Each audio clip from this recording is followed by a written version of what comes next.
namanya penyakit gula. Sandi yang sebelumnya hidup serba kecukupan karena memang harta dari ibunya lumayan. Hanya saja semenjak ibunya sakit, hartanya pun lama-lama habis, menyisakan tanah dan rumah yang dia huni.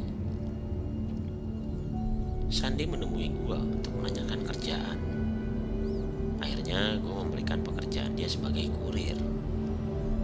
Dia pekerja keras, hanya aja dia gak ada waktu untuk menjaga ibunya. Akhirnya dia memutuskan untuk resign, bilang ke gua karena memang dia tidak sempat untuk menjaga ibunya yang sedang sakit jika dia kerja sebagai kurir. Tidak selang berapa lama ibunya pun meninggal dunia. Dia menjadi yatim piatu. Yang gua tahu sekarang dia jadi tukang parkir di salah satu minimarket.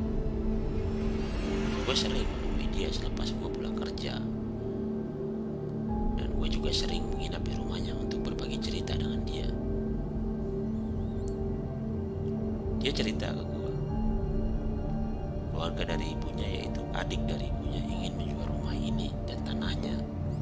Akan tetapi dia menolaknya karena itu satu-satunya harta dia.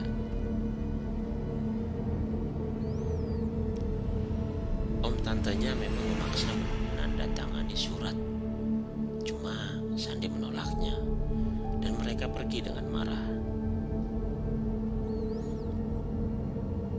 Berselang berapa hari gue dapat pekerjaan untuk pergi keluar kota selama 3 bulan.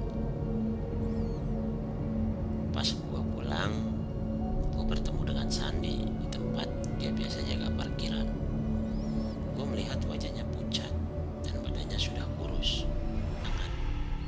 Entah asli atau hanya bayangan yang turun dari kamar gua, seperti hewan-hewan buas.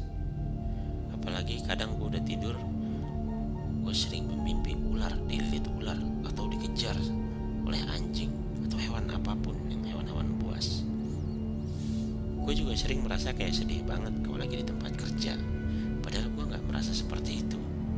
Akan tetapi air mata gue sering keluar sendiri. Semenjak saat itu gue takut untuk tidur. Gue yang mendengarkan hal itu merasa aneh, seperti dia dikerjain orang.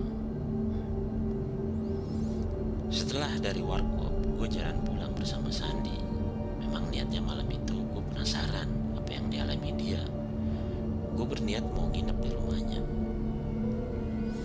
Pas jalan masuk ke dalam gang, tidak jauh dari rumah Sandi, tiba-tiba ada orang yang berlari menghampiri Sandi. Ternyata tetangga dari Sandi. Memang rumahnya tetangganya itu sedang ada pengajian. Ternyata tetangganya yang berlari ke arah Sandi itu sedang kesurupan, menunjuk-nunjuk ke arah Sandi dan tertawa. Dia berkata, "Kamu sebentar lagi jadi gila. Saya lihat dari mata kamu dan orang-orang yang sedang mengerjain kamu." Nama-namanya pun disebut oleh tetangga Sandi. Ternyata nama itu adalah Om dan Tante Sandi. Gue pun kaget. Sandi hanya terdiam dan bingung, karena setahu Sandi tetangganya pun tidak mengenal Om dan Tantenya. Keesokannya pun gue berniat membawa Sandi untuk ruqyah. Benar saja, pas gue lihat Ustadz sedang membacakan doa, Sandi pun meronta-ronta kesakitan.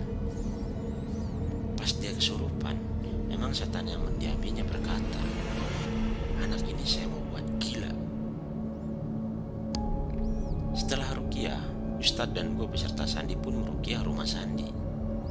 Benar saja, ditemukan benda-benda di tanaman di area rumah Sandi. Ustadz berkata, katanya sering membawakan makanan, akan tetapi Sandi tidak pernah memakannya. Mungkin dari situ Sandi agak